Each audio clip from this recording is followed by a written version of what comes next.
sange nangai na leli oyo bolingo mama. Hey, bonjour le quotidien quinois. Bienvenue chez Kilou Bukila, bienvenue chez vous. Allez, suivez-moi.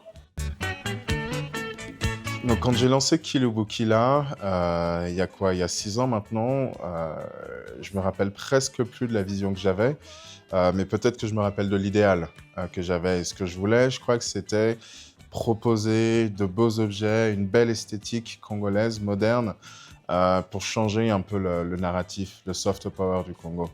Parce que pour moi, faire des objets, faire du design, faire des intérieurs, c'est pas que faire de la déco, mais c'est surtout participer à un système, à une esthétique, à une culture, faire travailler des gens, faire évoluer une organisation et surtout collaborer avec beaucoup de monde pour faire en sorte qu'on puisse avancer, l'industrie du design congolais et faire en sorte qu'il y ait un système culturel fort derrière tout ça. Mais j'ai toujours fabriqué des objets, jamais étudié vraiment. Je viens d'une famille d'artisans aussi. Mon grand-père était ébéniste, menuisier. Et dans une période d'ennui à Londres, en travaillant en banque d'investissement, je commence à revenir un peu à cette passion pour faire des objets. Et je commence à créer des objets qui ont petit succès. Je reprends des chaises un peu classiques européennes et je leur mets un tissu africain. Et puis après, je décide de véritablement travailler avec le tissu Kuba. Donc en 2020, je viens ici à Kinshasa et je commence cet atelier-là avec une partie des mamans que vous voyez ici.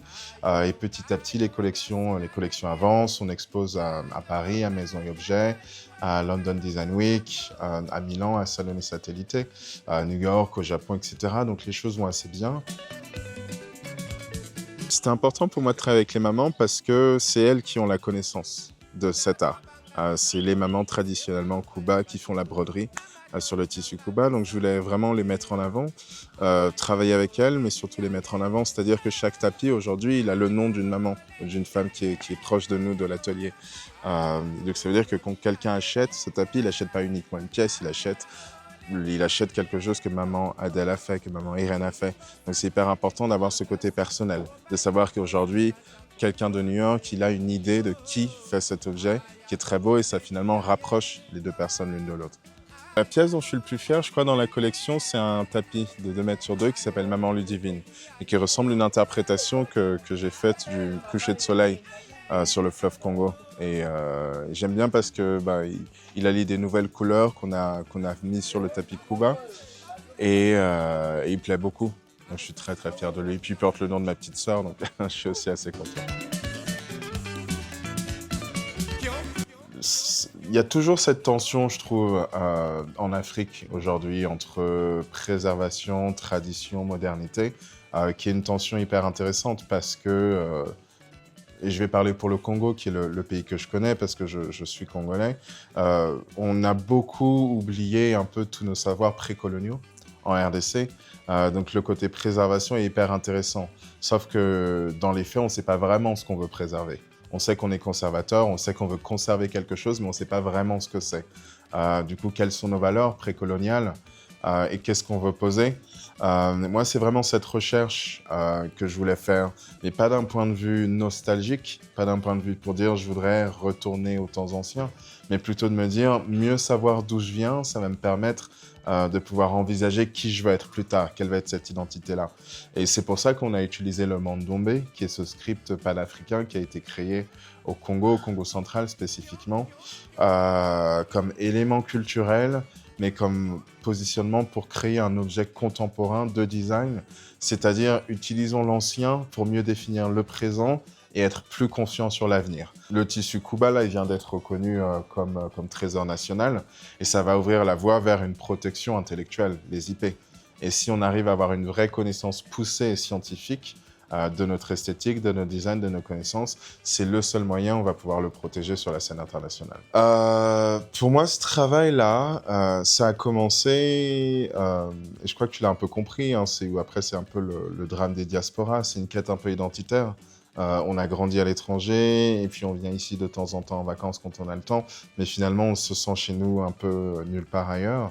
Après, moi, je me suis toujours vu venir ici, travailler en RDC un peu pour faire cette reconquête de jazz le congolais, de jazz l'africain et un peu découvrir qui je suis. Donc ça se passait par quelque chose de plus soft que le côté design.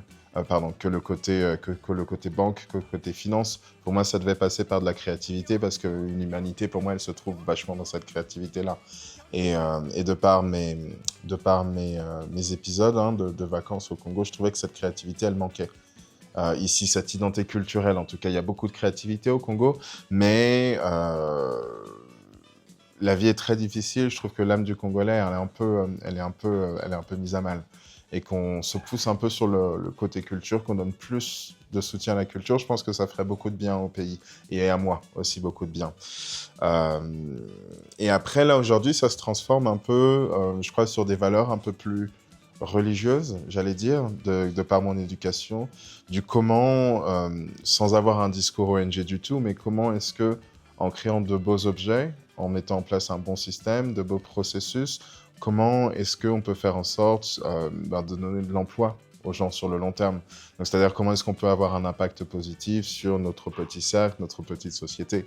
Et aujourd'hui, je suis très content de le faire en faisant de beaux tapis, en faisant de beaux coussins et puis en partageant des repas avec les artisans, en permettant aux producteurs de raffia, aux producteurs de bois, en lui en payant en mobile money, il peut amener ses enfants à l'école, etc.